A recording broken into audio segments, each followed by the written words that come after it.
بسم اللہ الرحمن الرحیم۔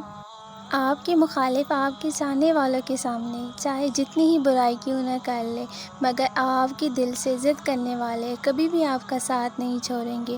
سب مسکراتے ہی یہ زندگی گزاریں کہ سب ٹھیک ہے۔ اپنی شخصیت کو اتنا پاکیزہ اور نیک بنائیں کہ اگر کوئی آپ کو فالو کرے تو وہ جنت کا مسافر بن جائے۔ دل بڑا رکھیے، تنگ دل رہیں گے تو بیمار ہو جائیں گے، اور انسان کی بیماری کی بہت سی وجوہات میں سے ایک اس کی تنگ نظری اور دوسروں کی دل آزاری ہوتی ہے۔ ماں کے پاؤں تلے جنت ہے تو پھر باپ کے پاؤں تلے کیا ہوتا ہے؟ باپ کے پاؤں تلے وہ ٹوٹا جوتا ہوتا ہے جو اولاد کی خاطر رزق کماتے ہوئے ٹوٹ چکا ہوتا ہے۔ باپ وہ عظیم ہستی ہے جس کے پسینے کی ایک بوند کی قیمت اولاد ادا نہیں کر سکتی۔ اللہ ہم سب کے والدین کا سایہ ہم سب کے سروں پر سلامت رکھے، آمین۔ پھر یوں ہوا کہ میری ماں نے چوم کر کہا، قسم خدا کے ہاتھ میں ہے تو غم زدہ نہ ہو۔ جب اللہ راضی ہوتا ہے تو سب سے پہلے سجدے کی توفیق دیتا ہے، پھر چاہے وہ سجدہ خوشی کا ہو یا غم کا۔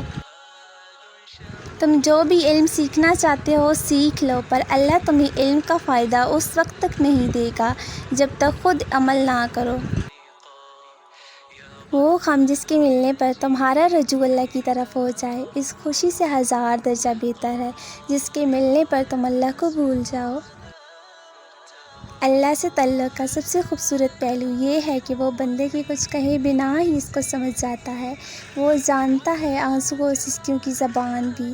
وہ حوصلہ ہے، ہمت ہے، محبت کی ایک تھپکی ہے کہ چل میرے بندے، اب بس تجھے میری خاطر مضبوط بننا ہے۔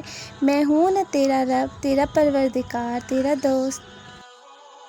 چند لوگوں نے جو رائے آپ کے بارے میں قائم کی ہے، اس کو اپنے بارے میں حتمی شکل نہ دیں اور خود کو ڈپریشن کا شکار نہ کریں۔ یاد رکھیں، آپ کو آپ کے بارے میں آپ سے بہتر کوئی نہیں جان سکتا، کیونکہ لوگ آپ کی صورتحال کو اور آپ کے اندر کیا ہے وہ اس کو مکمل نہیں جان سکتے۔ وہ صرف آپ اور آپ کا اللہ جانتا ہے۔ کوئی دکھ تکلیف غم اور پریشانی ہو، کوئی رستہ دکھائی نہ دے تو سب بھول جاؤ، بس اتنا یاد رکھو، حسبنا اللہ و نعم الوکیل۔